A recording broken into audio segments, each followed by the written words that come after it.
Esse é um episódio muito especial do RNA Cast. É a reunião do nosso board. É muito importante, muito significativo. Então, hoje a gente vai falar, discorrer, conversar, expor um pouco melhor de quem somos nós, da onde que surgiu o RNA, por que surgiu, qual é o propósito, qual é a proposta, qual que é a intencionalidade e a propositura dela. Então fica com a gente por aqui. Hoje vai ser um papo entre nós, e, inclusive, acredito que é uma particularidade só do RNA Cast, um episódio onde vamos ter 4 hosts e 4 entrevistados ao mesmo tempo. Bom demais. Gestão de podcast. Gestão de podcast. Bom, como tudo tem uma gênese, eu acho importante a gente sempre tratar esse ponto, Ariana. Eu quero entender de você. Por que você... Quando que surgiu a RNA aí no seu coração? E por quê? Vamos lá. A RNA foi fruto dos meus resultados, eu diria. A RNA foi fruto dos meus resultados. Eu tive colegas que começaram a querer entender o que eu estava fazendo. Parece que existe uma forma da medicina ética também estar aliada com a prosperidade, com a qualidade de vida, com a autonomia profissional, com a maternidade, com autocuidado pessoal do médico mesmo, porque a gente sabe que isso algumas vezes falta, né?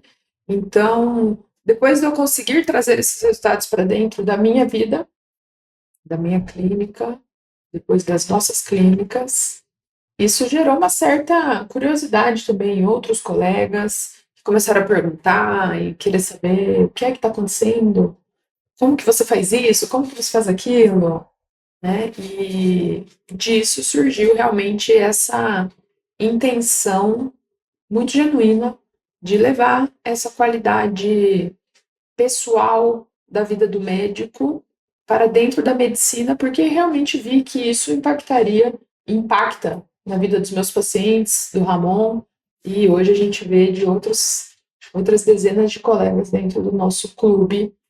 Então essa, de maneira resumida, realmente foi a origem dentro do meu coração. E por que o nome RNA, essa sigla? A gente quis trazer muito esse conceito mesmo da saúde, da mensagem. O RNA é mensageiro, né? Para quem entende um pouquinho de biologia, já vai entender, né? Que ele é um grande comunicador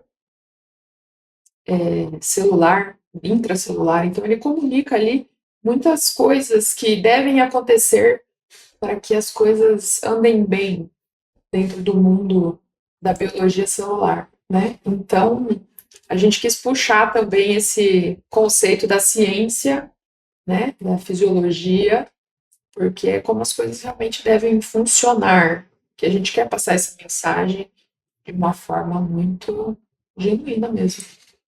Legal. E aí, Ramon? Foi assim, vocês estavam lá um dia começando. Ah, não, vamos montar a mentoria. Não é bem assim, né? É óbvio que o resultado... a gente não consegue ajudar alguém se a gente não vive o que a gente faz. No máximo, você vai entregar algo muito fugaz. Isso acontece na medicina, acontece nos negócios. Então, a gente tem uma carreira médica consolidada hoje, mas a gente passou por etapas que sangraram muito o nosso trabalho. Ele colocou em xeque se realmente era aquilo que a gente veio fazer. Então, essa construção, esse inconformismo com que a medicina que a gente sonhava versus a medicina que a gente encontrou, foi determinante para a RNA nascer, porque o nosso trabalho ele foi muito testado e é indivisível, eu sempre falo isso, indivisível o trabalho com a sua vida pessoal, com o seu comportamento, com o seu humor. Então, uma pessoa, vamos lá, vou usar o exemplo da área da Ariane. Uma pessoa que está com IMC 40, 45, está com e poucos quilos.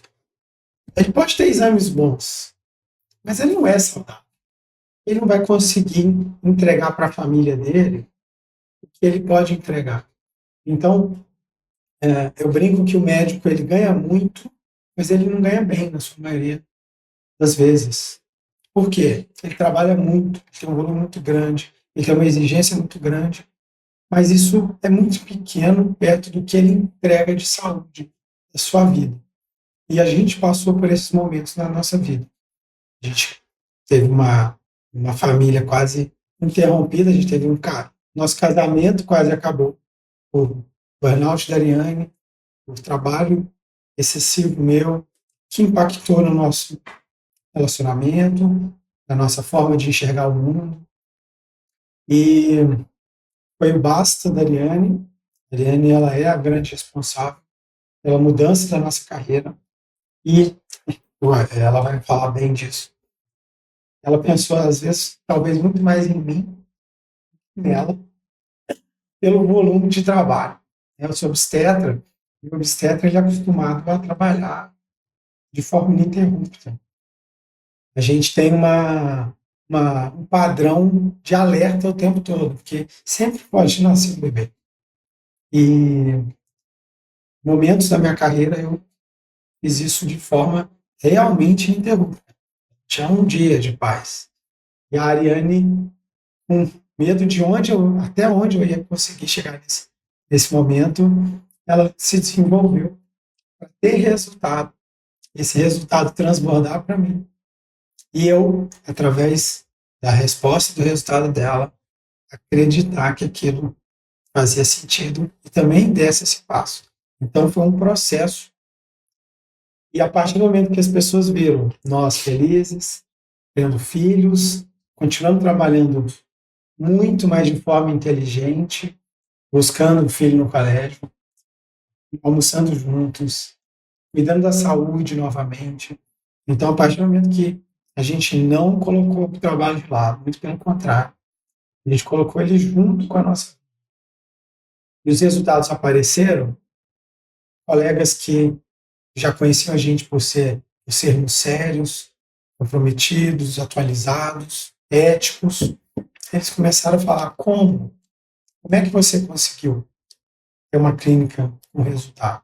Como que você saiu do convênio? Como que você consegue dar conta? Né? A Ariane recebe muito essa conversa. Como você tem duas filhas e ainda trabalha? Então, o RNA emergiu disso. Antigamente não tinha esse nome. Foi a construção, a RNA foi uma construção que se completou com vocês. E eu acho que a gênese é essa, o resultado, mas antes do resultado, uma mudança de visão de mercado, de ambiente, de ferramentas, de habilidades complementares que a academia, a faculdade, o doutorado, pós, não entregavam para a gente. Então vamos arrumar aqui o quebra-cabeça da narrativa. Então, a Ariane falou já de um momento dela com sucesso estabelecido. Você falou de uma parte de transição que levou você para ter uma carreira sólida médica. Eu quero fazer uma pergunta para a Ariane, depois outra para a Aline, e aí vai chegar no ponto onde a gente se conectou aqui. Quero que ela fale mais do que foi essa conexão entre nós. Mas, Ariane, um ponto do Ramon aqui me chamou a atenção, que naquele momento de burnout, eu sei que ter estudado psicologia, eu sei que era um burnout, sei os impactos do burnout na mulher e no homem são diferentes. Mãe, crise conjugal, e ele disse que você conseguiu força para salvar ele e salvar você. Como que foi isso agora? Né? Que é uma coisa que não é tão simples se ajudar o outro quando você está bem é uma coisa. Agora, por que e como você fez esse movimento naquelas circunstâncias de pressão e desespero? Acho que eu salvei ele depois dele ter me salvo.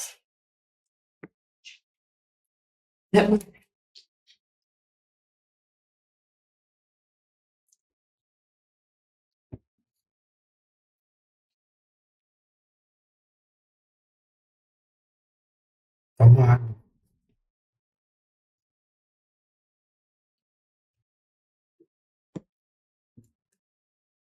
Não gosto de contar história triste, mas uma parte dela é. Então, A triste é boa quando tem final feliz. ela tem. E então, assim, talvez a Renée nasceu um pouco antes mesmo. Uma década antes, né? Eu sempre prezei muito por. Eu sempre fui uma boa aluna, eu sempre quis entregar o meu melhor como pessoa mesmo, antes mesmo de pensar em medicina, né? E quando eu me deparei com a minha profissão, depois de ter feito residência na USP, me formado, feito doutorado, dava aula, eu não tinha nenhum reconhecimento profissional. E eu me dedicava muito mesmo.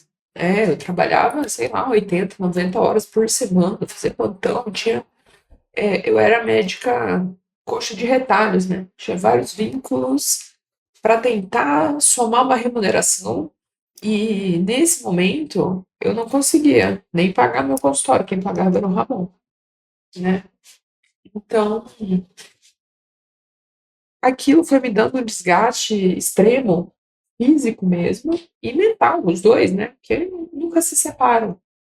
E ali eu realmente quis desistir, e o Ramon foi a única pessoa de perto que percebeu isso, né? Então eu falo que por isso ele veio, me tirou dessa situação, né? E hoje a gente continua na medicina muito por esse momento em que ele falou: não, você vai sair daqui dali, e me apoiou nessa mudança, porque as pessoas de fora não percebiam o que acontecia por dentro, né? Que era essa exaustão realmente. E então ele me salvou, me tirou disso primeiro. Eu saí de alguns vínculos, consegui, acabei saindo dos convênios, porque nesse momento eu não via, não pagava minha conta, né? Então, por que eu tô atendendo? Vou lá atender quando tiver algum paciente, eu atendo. Então, eu não saí por uma consciência, eu saí por uma necessidade de saúde, até mesmo, eu diria, né? Precisei ficar 2 meses afastada do meu trabalho para me recuperar mentalmente, né, do estado que eu cheguei por conta dessas situações. E então eu saí disso antes por essa razão, né, dos atendimentos de convênio, dos múltiplos vínculos de trabalho, e o Ramon continuou, talvez essa situação minha até gerou uma pressão para ele, né? Poxa, minha mulher não tá bem, eu vou ter que compensar, né? E aí depois que eu comecei a ficar bem, e meu consultório começou a andar bem, muito naturalmente nessa fase, sem muita intenção, porque eu não conhecia as ferramentas, eu conhecia a medicina no sentido profundo ali da conexão do paciente, tanto que no período em que fui professora, eu dava aula sobre essa parte da semiologia, e eu sempre insisti muito nisso com os alunos, que existe um livro de semiologia do Celmo Celeno Porto, em que ele nos ensina a examinar o paciente. E eu sempre falava para os alunos, a conversa com o paciente é a parte mais importante, porque é ele que vai nos dizer o que é que ele tem. Então nós precisamos ouvir. E naturalmente eu fazia isso. Naturalmente não, eu tinha estudado isso, então eu aplicava o que eu conhecia dessa parte da semiologia. Então eu me conectava muito com os pacientes e eu tive um crescimento também por causa disso, muito por causa disso. E aí chegou em um momento em que começou a ter uma inversão aí.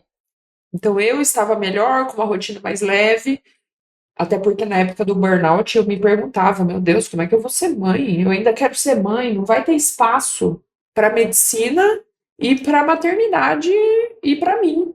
Não, não é impossível. Eu pensava isso naquela época, né? Então eu vou ter que abrir mão realmente para eu entender aí o que vai acontecer, né? E no momento em que isso se inverteu, em que o Ramon acabou assumindo essa responsabilidade por mim, né? Isso foi. Ele entrou um pouco nessa roda dos ratos, posso dizer assim, né? Em que você tá ali girando, girando, girando, esperando alguém colocar o alpiste, e você não sabe que dá para sair dali, né? Você tá só dentro de uma gaiola. Existe um monte de coisa de fora que você pode ver. E aí eu comecei a perceber e eu não tinha o marido ali, eu não tinha mais o companheiro, porque ele sempre estava respondendo, sempre preocupado, sempre pensando em paciente, o que é natural, que é da nossa profissão, a gente não consegue se desligar completamente. Só que aquilo estava roubando mais do que devia. E aí eu comecei a pensar, cara, mas a gente é bom, a gente atende bem, os pacientes gostam da gente, e a gente tem que trabalhar tanto assim, de horas, para conseguir uma remuneração, para ter a vida que a gente gostaria de ter, morar no apartamento que a gente estava morando, né? Não era nada demais, muito pelo contrário, né? Ter um carro, nada de luxo, mas aquilo exigia uma dedicação de muitas horas na nossa vida. E aquilo me deixou inconformado, porque eu falei, não é possível. Não é possível que a gente, sendo bom assim tecnicamente, não vai conseguir entregar isso de uma outra forma, né? E aí eu tive uma situação de doença também no meu pai, que me trouxe ainda mais esse inconformismo por sermos bons profissionais, não termos a prosperidade profissional que a gente gostaria de ter, tanto no quesito financeiro quanto de reconhecimento, de liberdade de tempo, porque eu não conseguia, eu não tinha o dinheiro para pagar um tratamento que meu pai precisou na época, porque ele estava com câncer. Eu acho que aquilo ali foi a gota que faltava para transbordar o meu copo do inconformismo. Encheu ali, eu falei, não, vou procurar alguma ferramenta, existe alguma ferramenta, e foi aí que eu encontrei mentores. Então esse foi um ponto de ruptura desde o início aí da minha trajetória, que eu falei, olha, tem pessoas que estão fazendo o que eu quero fazer. Então eu vou ficar perto dessas pessoas. Foram pessoas que se abriram também para esse objetivo de transbordar para a vida das outras pessoas, porque também não é um caminho fácil, talvez a gente entre aí nesse ponto em algum momento do episódio hoje, mas eu acho que primeiro o Ramon me salvou, aí eu fiquei bem, aí eu pude transbordar isso para ele, e então talvez nesse momento em que eu entrei nesse mundo das mentorias, de aprender com quem já estava fazendo, foi mais por ele do que por mim. Eu já estava melhor, no momento melhor de saúde mental e de carreira, e ele ainda estava executando demais, trabalhando demais. E isso estava prejudicando novamente a nossa vida pessoal, né? Então, acho que talvez seja um ponto em que muitos colegas se identifiquem em algum momento da nossa trajetória com essa sobrecarga de trabalho, de responsabilidade, porque é um trabalho de muita responsabilidade, de muita pressão o tempo todo, e essa soma pode ficar muito perigosa para a nossa vida pessoal mesmo, né? E depois disso, eu precisei mostrar para o meu senhor, meu marido, que você já conhece muito bem, que é um pouco cético. Então eu via que devia existir alguma coisa, ele não acreditava, ele achava que esse era o formato. E aí eu precisei mostrar para ele primeiro, com os resultados realmente. E aí ele falou, opa, agora vai. E aí, amor, teve um momento que a gente se encontrou. Ou seja, a gente nem imaginava que essa era a história, né? Encontrou um casal num ambiente de mentoria. Eu não sabia que tinha toda essa história por trás, mas como é que foi essa coisa quando as vidas se cruzaram ali e até se desenvolver em uma sociedade entre nós? Bom, a gente estava no momento, essa trajetória que eu sempre já tive essa veia empresarial, então eu resolvi que vamos fazer da forma correta, e por isso a gente investiu numa mentoria. A gente já tinha um conhecimento acumulado, porém queríamos fazer da forma correta para comprar tempo. Eu vejo que investir em mentoria é você realmente comprar, cortar um caminho, porque você vai aprender com quem já faz o que você quer saber fazer da melhor maneira. E por isso a gente estava num ambiente, num momento, num evento de mentorias, onde a gente conheceu Ramon e Ariane. Naquele momento não foi assim, não teve tanta sintonia, apenas assim, uma admiração, mas enfim. E começamos a conversar sobre a entrega da nossa mentoria, que era sobre comercial. Foi No primeiro dia, né, a gente sentamos próximos, e na hora do almoço, sentamos próximos novamente, por coincidência, que não existe coincidência, claro. E, enfim, e naquele momento eles entenderam um pouco do que a gente fazia, entendemos um pouco sobre o que eles faziam, mas não evoluiu tanto a conversa. Após o evento, retornamos para nossa cidade, nós dois somos de Brasília e eles, né, do Paraná. E aí a Ariane, né, mulher sempre mais audaciosa, enfim, a Ariane entrou em contato e falou, olha, quero investir na nossa clínica, queremos comprar uma mentoria comercial, porque enxergamos que investir nas secretárias será um grande movimento. Não foi seu secretário, médicos e secretários. Exatamente, foi para médicos e secretárias. Enfim, o treinamento é separado, né? Então, teve o treinamento semanal para secretárias e para os médicos. E o resultado, que não tem como, resultado foi gigante num curto espaço de tempo. Então, a primeiro momento, a gente pensava o quê? Somos prestadores de serviço. Só que foi uma fusão que deu tão certo que convergiu.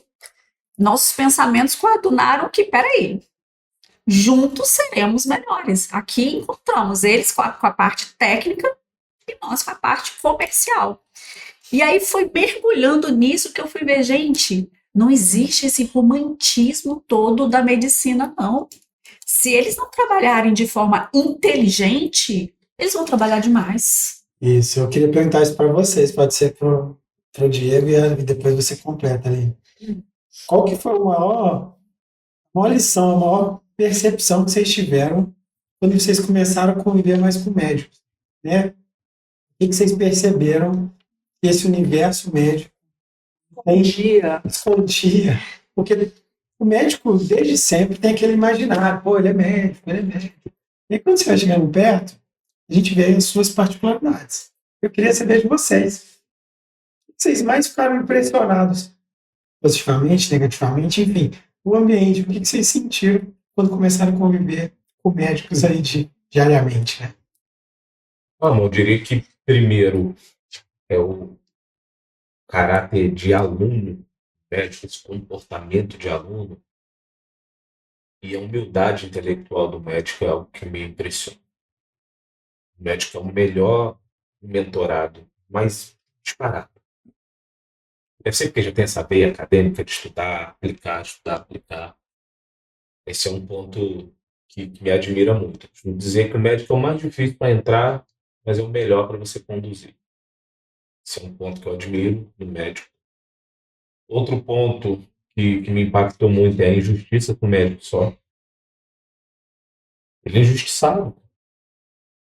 A sociedade acha que o médico é rico, bota um cartaz nele, carimba o médico de rico, milionário, esquece que é um ser humano que tem problemas, que tem medo, que tem anseio.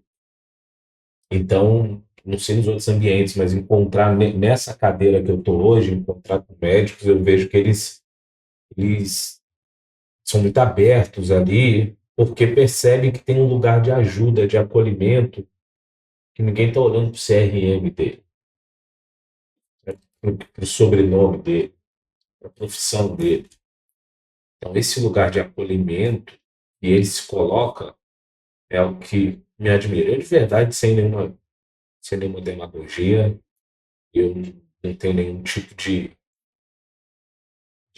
crítica para os médicos. Quando eu falo médico compõe a nossa fraternidade, os médicos são aptos para estar dentro da nossa fraternidade. Médicos sérios, médicos éticos, médicos especialistas. Agora, tem coisa que é comportamento humano. Pessoas são orgulhosas. Então, pode ser um médico ou um mendigo. Pessoas são egocêntricas. Então, o que eu mais percebi, o que mais me impressionou é o quanto o médico é injustiçado no sentido de a tua vida é boa, você tem a obrigação de fazer isso, você é rico, você é médico, você é bem estudado, tem uma boa formação. Eu acho que é a visão de que, como se ele fosse um injustiçado de reclamar Porque ele fez medicina. Ele não tem Porque ele fez direito. medicina, ele E a- não e tem a esse Aline? direito. Exatamente. E Aline, você que tem essa veia empreendedora, vende, já tem empresa, um monte de coisa, Múltiplas, né? múltiplas Empresas. eu queria te fazer uma pergunta. Qual é a sua percepção vendo o médico caindo nesse mundo do empreendedorismo, ou nem sabendo o que é isso, né? Quanto você acha que o médico está preparado para ter um negócio e o quanto que você se surpreendeu que ele tem ou que ele não tem, né? O que você sentiu quando caiu nesse perceber os médicos? Olha, eu vou ser sincera, eu fiquei muito surpresa, porque sim, a gente vê o quanto o médico estuda, o quanto o médico se dedica, o quanto ele é comprometido com a medicina. E eu enxerguei, gente, mas eles precisam realmente ser assessorados, eles precisam de ajuda, porque o mundo empresarial para eles, em sua grande maioria, é algo muito novo. Eles estudam tanto, mas a academia, ela, claro, existe um mundo de coisas de parte técnica, mas essa parte empresarial, realmente eles precisam aprender. E como o Diego colocou, uma das coisas que eu admiro demais no médico, de verdade, é essa humildade por inteligência. Porque se eles investem numa mentoria, eles são aquelas pessoas que mais dedicam-se a aprender. E o que eu vejo e que eu me sinto assim muito honrada de verdade de fazer parte da mentoria RNA é porque como a gente impacta a vida dos pacientes. Porque muitos chegam até nós sobrecarregados. E uma pessoa sobrecarregada, ela acaba não conseguindo entregar o melhor e se sente frustrada. Porque, poxa, ele estudou tanto, ele se determinou a se tornar o melhor profissional, mas quando ele não tem essa parte empresarial bem delimitada, com inteligência, o que acontece? Ele não consegue entregar o melhor, ele não consegue mudar a vida do paciente. E depois que entra na RNA, que ele enxerga, opa, existe uma forma de ter um crescimento sustentável com ética. Quando ele aprende o modelo de negócio, que peraí, eu consigo ter tempo para ouvir meu paciente, eu consigo ter tempo para poder realmente mudar aquela vida. Então, peraí, e eu consigo ser bem remunerado, sim, para isso. Isso é a balança. É entregar o meu melhor e ter qualidade de vida, ter tempo. Gente, eu vou ser sincera, eu fiquei muito chocada, né? Eu não sou de uma família de médicos, então eu não enxergava isso de perto. Então, muitos médicos, eles entregam a própria saúde para tentar dar saúde para o paciente. E quando ele não tem esse conhecimento empresarial, ele acaba fazendo isso de uma forma muito improvisada e acaba adoecendo, acaba não tendo tempo para a família, ele acaba não exercendo a medicina da melhor maneira. Esse é um ponto que eu acho que a gente pode trazer para a mesa, né? Dentro da minha faculdade, eu não sei na do Ramon, mas a gente falava uma frase que era assim: medicina, cuidando da sua saúde e acabando com a minha. E a gente ria, porque isso era na época antes dos plantões, assim, né? Era quando a gente tinha que ficar de madrugada estudando, porque tem anos que são muito pesados, muito densos. Eu lembro muito bem que no segundo ano de faculdade, a gente contou quantas provas a gente fez. E foram 69. Lembrando que um ano letivo tem 40 semanas. E a gente não faz prova na primeira semana da faculdade, nem na segunda, né? Geralmente é 1, 2 meses. Então, era algo que realmente, desde o início, exige muito. E, por outro lado, nós não temos espaço para essa vulnerabilidade. Porque o médico, como assim você tem um conhecimento vulnerável? Você não pode ter um conhecimento vulnerável. Você precisa saber.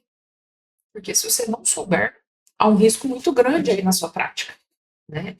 Então, acho que há essa confusão do profissional com o pessoal, né? Que profissionalmente você não pode ter uma vulnerabilidade técnica, de fato. Isso é cruel, isso é cruel com o médico. Porque isso se confunde com a vulnerabilidade humana. Eu acho que aqui o nosso sócio, amigo, mentor Diego tem propriedade para comentar, porque eu gostaria de apresentar também as credenciais do Diego, porque ele tem essa formação teórica e intelectual muito voltada para essa área humana, né? O Diego é teólogo, filósofo e psicólogo de formação, então alguém que viveu muito dentro da academia, dentro dos pensadores, e eu acho que pode contribuir com a gente nesse sentido, né? Diego, em que ponto, até que ponto isso está correto ou impacta realmente nessa ação profissional do médico fora na carreira? O quanto isso pode ser prejudicial para as pessoas, para a sociedade como um todo, se a gente não corrigir e tratar essa injustiça, como você disse, que você percebeu que os médicos enfrentam. A ideia, o maior dos problemas é ele acreditar. Esse é o maior dos problemas. Ele acredita nesse sentido. Porque, pronto, se você volta, inclusive em quem começou a pensar isso tudo, lá atrás, em Hipócrates, eu sei ideia, um pouco antes de Escolar, o símbolo ali. Você tem a ideia do importa-te inteiramente contigo mesmo. Só que o médico não sabe disso. É uma área de formação, não é uma área de formação intelectualizada. É uma área de dados. Técnica. É técnica. Então, se eu pudesse falar alguma coisa, dar alguma orientação, era aprender sobre o desenvolvimento humano, que é blindar ele disso. E o que mais, às vezes, me incomoda é que ele é convencido disso e ele sustenta isso em detrimento da própria vida. Ele sustenta plantões exaustivos, ele sustenta que ele deve para a sociedade, ele sustenta em que um burocrata com uma caneta falou em algum momento que tem que ser assim, em detrimento da própria vida, que vai impactar na vida dos dele. Agora, se a gente volta no princípio de tudo, a gente está escutando Sócrates dizer que conhece-te a ti mesmo. Conhece-te a ti mesmo. Parece que é uma frase ofensiva, sem um impacto muito grande, mas conhece-te a ti mesmo. Será que se ele soubesse quem ele é, ele ia se permitir comprar, né, entrar em uma prateleira que a sociedade colocou em detrimento da própria vida? É muito grave. Sério isso? E justamente esse ponto de sou incoerente, né?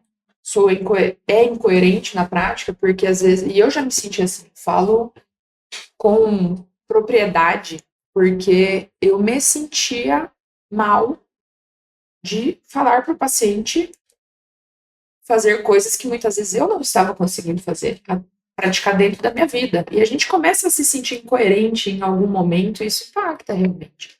E essa falta do se conhecer, do olhar para si, muitas vezes impede, inclusive, que a gente veja que o que a gente está fazendo está causando mal não só para a gente, mas também para os outros, que muitas vezes a gente colocou o outro na frente, né? Acho que o médico acaba passando por um pouco disso, né? Inverte a ordem. Inverte essa Inverte a ordem. ordem. Porque o outro, Ariane, cuidar de si é cuidar de si, é cuidar do outro. Esse é o ponto. A única forma, Não não é? é forma. Máscara vai cair sobre o seu colo, não tem jeito, coloca primeiro em você, depois você vai salvar crianças. Então, obviamente, mas quando ele inverte essa ordem, ele cai num limbo, sabe, num espiral, porque ele se permitiu ser convencido. E o pior, via de regra, o médico não gosta desse assunto. Ele não gosta desse assunto. Ele acha que é um assunto de menor valor, é um assunto que está em outra escala. Não diz respeito à sua prática, que né? não diz respeito à sua prática.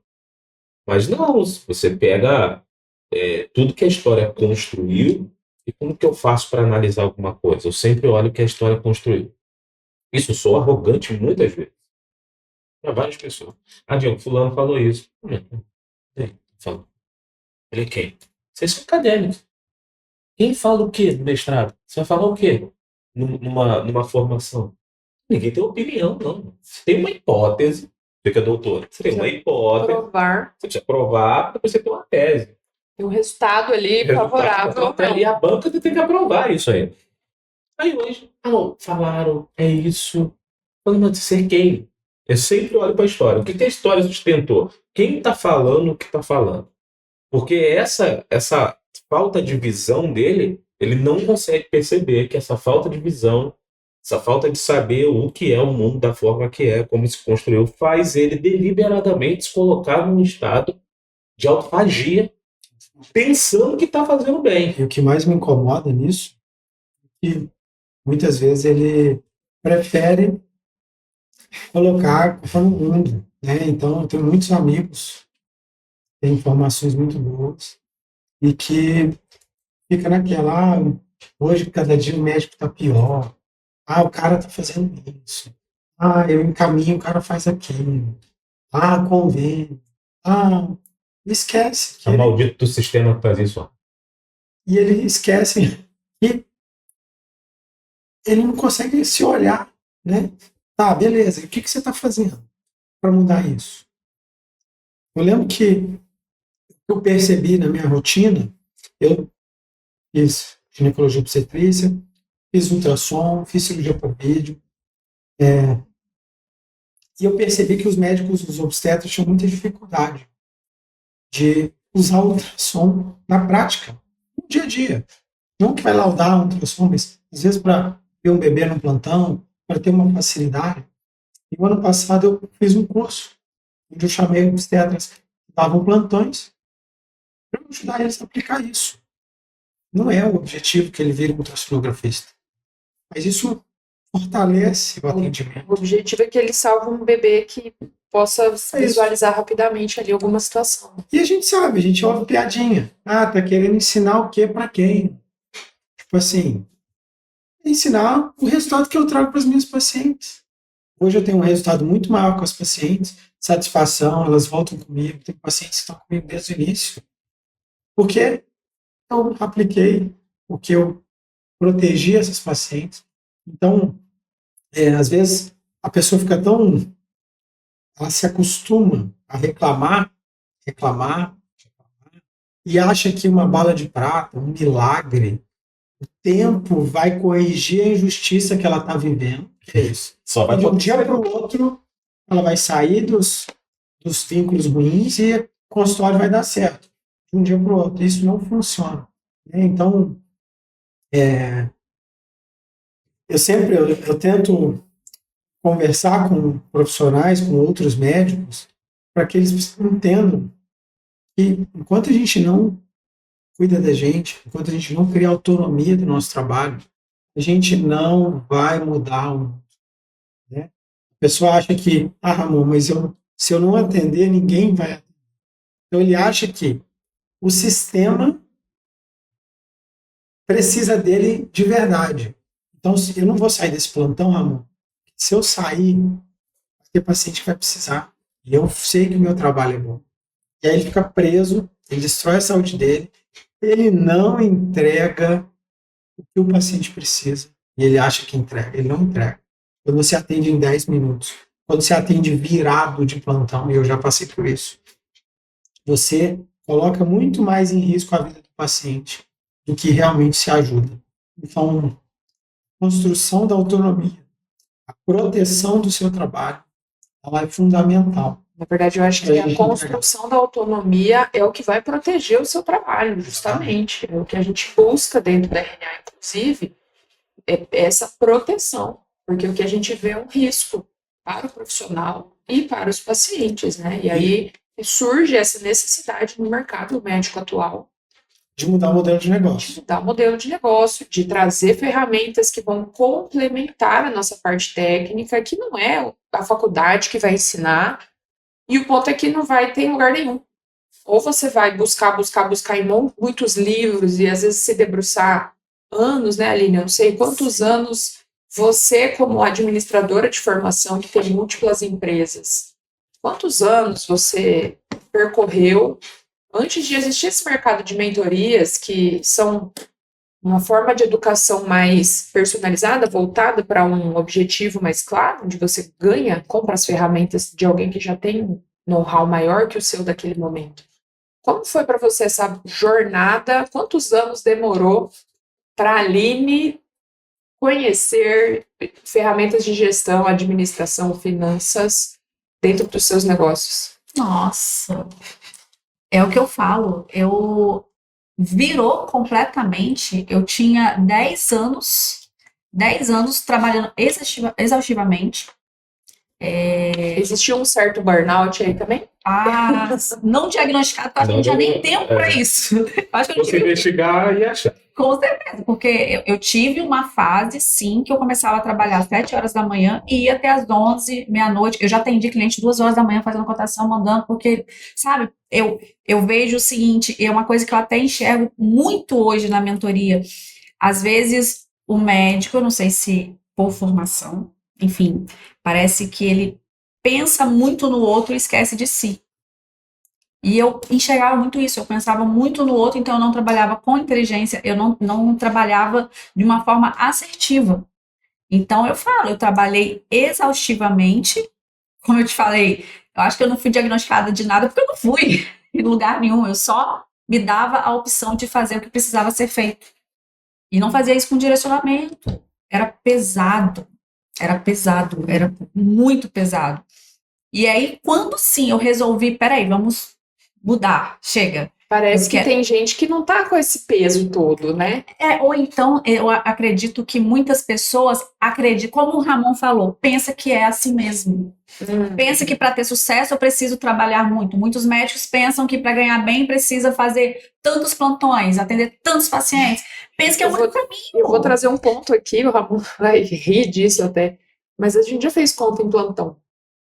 Eu tenho que fazer, sei lá, quero comprar uma TV.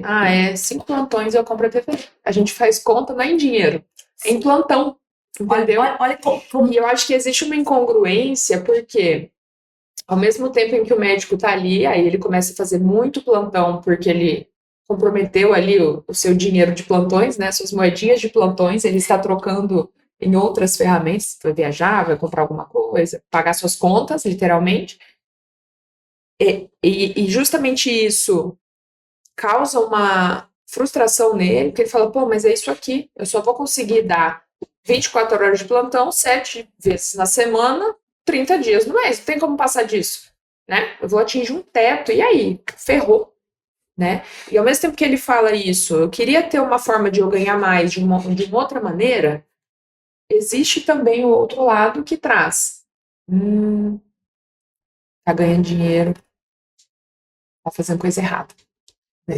Então existe, ele vive naquela injustiça com ele mesmo, mas na hora que ele olha para fora, ele fala, aqui deve ter alguma coisa errada, porque tá indo bem, então tá se comprometendo com a ética, tá descompromissado, né? Ele rompeu com a ética profissional. Eu acho que há alguma coisa que a gente pode trazer aqui para essa discussão, porque eu tenho certeza que muita gente passa por isso. Para a gente entrar na reta final da nossa conversa e colocar RNA nessa história. Diego, como que vocês que não tem nada a ver com a medicina, você numa área comercial, vendas, mentalidade, ali essa questão administrativa, outras empresas, nada a ver com a área da saúde, como que você enxerga que a RNA juntando o nosso sucesso de consultório, com a reputação, com medicina baseada em evidência, com uma gestão para a clínica organizada, como a RNA junta isso com o trabalho de vocês e pega esse ponto da Ariane, né? Não tem nada de picaretagem, não tem nada de dancinha de TikTok. Como que você faz um médico sério, ético, que ele é medroso, porque ele acha que a exposição, que o sucesso tem mais a ver com como você está enganando um paciente, que a gente sabe que não tem nada a ver. Como que a RNA entrega isso? Que ele não fique desconfortável, que ele não faça algo que ele não acredita ser o melhor para o paciente dele. A primeira coisa que você tem que fazer é olhar de cima. Tá? Você olha de cima, você tem entender uma coisa. Entender de vendas é entender de pessoas. Não existe ninguém que seja bom de vendas que não seja um bom leitor e entendedor de pessoas. Isso não quer dizer que ele seja frouxo. Você tem que entender pessoas. Médico é pessoa, paciente é cliente, cliente é pessoa tem emoção, pessoa tem medo, pessoa tem frustração, pessoas têm sonhos, dependente se tem um CRM ou se mora na esquina ali na rua. Tá? Agora, essa junção, por que que eu entrei com muita confiança nisso? Porque eu sei que é lidar com pessoas. Então, quando eu olho para alguém que eu estou treinando, eu não olho para a patente dele. Então, portanto, deu o resultado que deu. A outra coisa que eu gosto, falo muito, vou falar sempre, não se deve culpar a arte pelo mau uso que dela é feita. Então, é óbvio que tem pessoas utilizando ferramentas de negócio, de vendas, de negociação, de inteligência artificial para fazer o mal. Só que o problema não está na arte, o problema está no mau uso que é feito dela. Da mesma forma que tem pessoas utilizando-se da medicina para poder fazer o mal. Então, esses pontos têm que estar muito alinhados. Então, o que eu tenho para dizer, e digo com muita segurança, que ferramentas de negociação, ferramentas de gestão, ferramentas de construção de negócios são ferramentas saudáveis. Ela só tem o poder de potencializar o que está dentro daquele que dela se utiliza. Então, eu pego o médico, eu transformo ele num aluno. A primeira coisa que eu falo para ele é que eu não estou nem um pouco importando o CRM dele. Então, eu transformo ele num aluno. Eu tiro da primeira coisa que eu faço é tirar dele o paradigma de que vender é do mal. Eu pergunto, você é do mal? Não. Eu falei, então não tem problema em vender. A pessoa que comprar o teu acompanhamento, ter acesso ao seu conhecimento, ela vai ter a vida melhor ou pior? Melhor. Portanto, o que você acha? Vender é do bem ou é do mal? Não, vender é do bem. Tirou esse paradigma. E depois eu trato com o médico com muita naturalidade. Falo que você estudou 9 anos para você ser médico.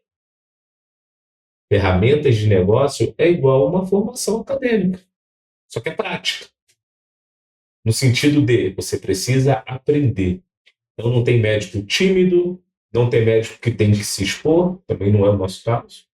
Não tem médico que tem que se situar ao ridículo, não é o nosso caso. Não tem médico que precisa fazer coisas frívolas, não ortodoxas, que também não é o nosso caso.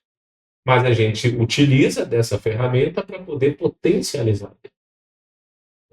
Edição potencializa o que a pessoa. Por isso que a RNA tem um critério muito grande em quem é o médico. Então, é bom deixar muito claro aqui, médico, que não basta você, às vezes, querer comprar, ter capacidade de investimento, se interessar, precisa passar pelo crivo aqui da RNA. Nós temos os nossos critérios de aprovação, porque estão diretamente ligados com princípios e valores. Foi a primeira frase, não esqueça, a primeira frase, quando a gente começou a pensar em RNA, foi a primeira frase que o Ramon e a Ariane falaram ali de forma uníssona. Tá? O médico precisa ser sério, precisa ser ético, precisa trabalhar com evidência científica, precisa ter formação, ter feito residência, precisa não causar dano. Então, Precisa esse colocar ponto. o paciente como o principal. É o centro. Ele é o Por motivo. isso que a RNA é um fenômeno É um fenômeno. e foi notada por uma grande mentoria da MLS que convidou a gente, hoje a gente faz parte. Foi notada, foi conquistada. Porque esse convite, Não, mas vamos deixar uma claro, mudança que chamou a atenção. chamou a E a atenção. partir daí, a gente está hoje no maior ecossistema de mentorias. Você levantou esse ponto de MLS, gostei. Você está com jaqueta de MLS. O que MLS significa? Porque, assim, a gente já estava fazendo um bom trabalho, sabe? Mas o que o paciente ganha lá na ponta, o paciente dos nossos mentorados, eles ganham na ponta por conta dessa nossa sociedade com pessoas de tão alto calibre. A MLS é um fenômeno, é uma empresa fora de série e que os fundadores são pessoas que a gente admira muito, né? O Flávio Augusto, ele é uma referência para mim desde muito tempo e eu me espelho muito na facilidade que ele tem de simplificar os negócios. E o paciente vai ganhar lá na frente porque a gente está num ambiente de pessoas que querem crescer, um ambiente que potencializa as características da pessoa.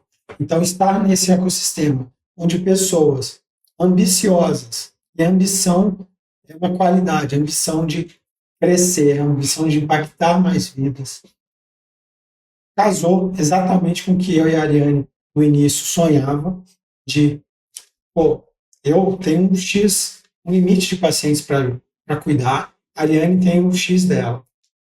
A partir do momento que a gente impacta outros médicos, isso amplifica em milhares, dezenas de milhares de pacientes. Eu acho que é legal a gente trazer um ponto aqui, já que você falou disso, que isso começou, inclusive, dentro da nossa clínica, né? Então, a gente cresceu, os nossos resultados cresceram, a nossa capacidade de atender todas essas pessoas foi atingida, extrapola até hoje, a gente não tem capacidade de atender todo mundo que deseja acompanhar com a gente, isso é algo que nos traz muita alegria, por um lado, né, de confiar, da confiança que as pessoas têm no nosso trabalho, na nossa reputação, mas por outro lado também uma preocupação por um momento, né, porque para onde eu vou encaminhar esse paciente, porque hoje o mercado está um pouco nebuloso nesse sentido de qualidade técnica, né, então a gente transbordou isso para dentro da nossa clínica, hoje temos outros profissionais, e aí naturalmente isso foi sendo passado também para dentro da mentoria, e cresceu esse desejo de que a gente conseguisse impactar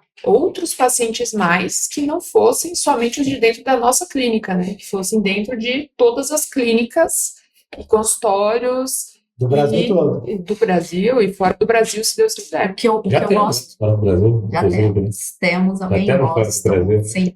Algo que eu gosto Já rompemos a fronteira. Algo que eu gosto muito de salientar é exatamente essa parte, vamos colocar assim, eu como paciente. Eu queria ouvir isso, Aline. É. Eu queria ouvir a sua percepção de paciente, porque aqui a gente falou da tua parte de dentro da mentoria, mas e você lá como paciente? Eu falo que, com toda a certeza do mundo, eu queria ter conhecido há anos atrás médicos que tivessem aprendido o que é ensinado hoje na RNA. Por quê? Eu tive fases na minha vida que eu não tive médicos que realmente se preocupavam e que quisessem melhorar a minha qualidade de vida.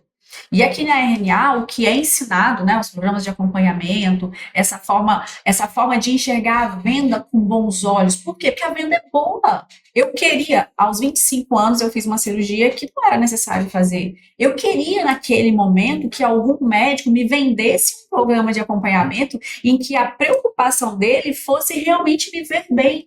Eu queria reabilitação ali, né? Eu queria ter, sim, encontrado um médico que, não importa, gente, nós que somos pacientes, eu falo o seguinte, pra gente, a saúde, a qualidade de vida, isso não tem preço, é um valor inestimável. Então, sim, o que está sendo formado na RNA, médicos que sim, o principal é ter esse tempo de qualidade, é realmente impactar a vida dos pacientes. Cara, é isso que eu, como paciente, quero encontrar na minha vida. E eu digo um ponto, assim, que é importante, porque na maioria das vezes que acontece isso, do médico não ter esse tempo, muitas vezes ele está inconsciente ainda do impacto negativo que isso está. E ele terceiriza a culpa pro paciente. O paciente não adere, o paciente não faz, não adianta eu falar, eu dou a receita, ele não toma o remédio. Mas realmente, se a gente não trabalha essa parte da conexão, que é o que a gente faz na mentoria, Exatamente. essa parte da conexão com o paciente, essa parte de organizar a oferta do produto, a oferta do nosso serviço, que é o nosso produto, isso fica muito frágil e o médico muitas vezes não tem essa consciência. Por isso que eu me orgulho, de verdade, eu me orgulho do propósito da RNA, que é um crescimento ético e sustentável. Por quê? Primeiro que é esse crivo que nós temos. Não é qualquer médico que vai fazer parte da nossa mentoria. É somente médicos sérios que têm comprometimento com o conhecimento científico. Então, eu me orgulho muito porque as pessoas precisam de profissionais comprometidos dessa forma. E é através, sim, da venda. Ele precisa, sim, vender o serviço dele de uma forma ética, de uma forma inteligente. Por isso que existe sim o treinamento das secretárias, existe sim o treinamento dos médicos, para entregar o melhor para o paciente. É tudo que eu preciso como paciente, ter um profissional que tenha um conhecimento técnico aprofundado e que realmente ele tenha um tempo de qualidade para melhorar a minha vida. É isso que todos nós precisamos, e é por isso que eu vejo sim que o propósito da RNA, que é tão bem delimitado, é o que vai modificar a medicina desse país. Eu quero fazer uma última pergunta para o Diego, já que você trouxe esse ponto da venda, né? Que a venda é o que proporciona isso. Diego, encerrar, eu queria que ele dissesse o que é vender. Vender é a ponte, é aproximar o paciente da solução que ele precisa. Imagina. É aproximar, é ligar ele. Vender é distorcer os pontos, sabe? Ligar os pontos. Quitar a qualidade técnica do médico, quitar o paciente com a necessidade dele. Vender é a ferramenta imã, é a peça imã. Mas eu acho que é isso. Excelente conversa. Tem muito para se falar ainda a respeito de RNA. Vou deixar um recado para os médicos. Começar com alguém que não é médico.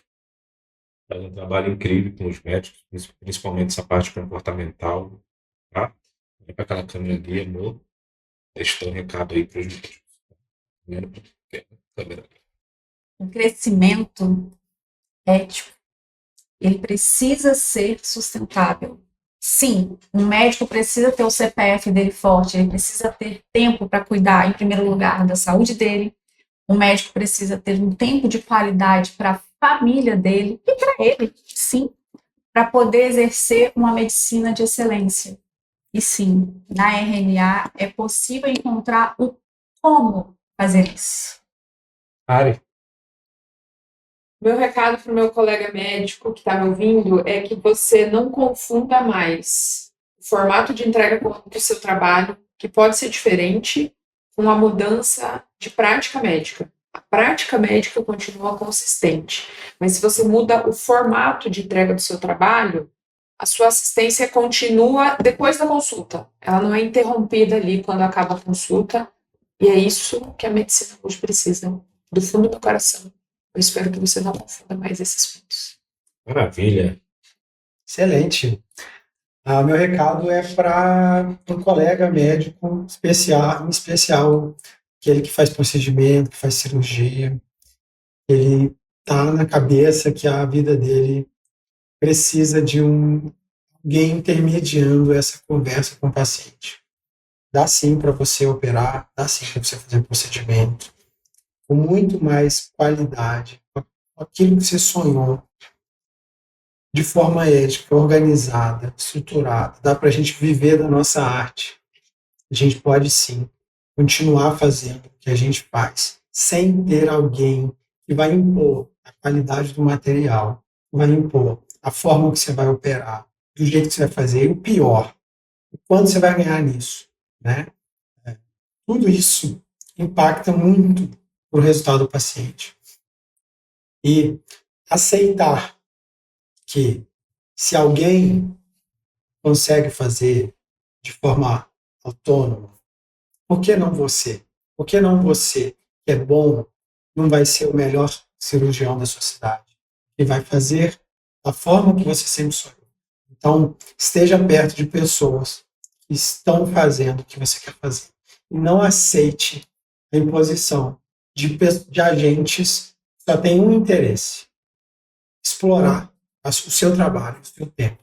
Não dá assim para casar, para ter filho, para ser feliz, para entregar o volume que você vai determinar no seu trabalho e ter qualidade com isso. Maravilha. Diante desses relatos, nada seria mais eloquente do que a voz ao pai da medicina. Para que você reflita com a fala do pai da medicina em relação à sua própria vida. Te abre aspas aqui para Hipócrates, quando ele vai dizer: se eu cumprir esse juramento, que me seja permitido viver dessa arte, e que eu encontre e tenha honra entre todos os homens.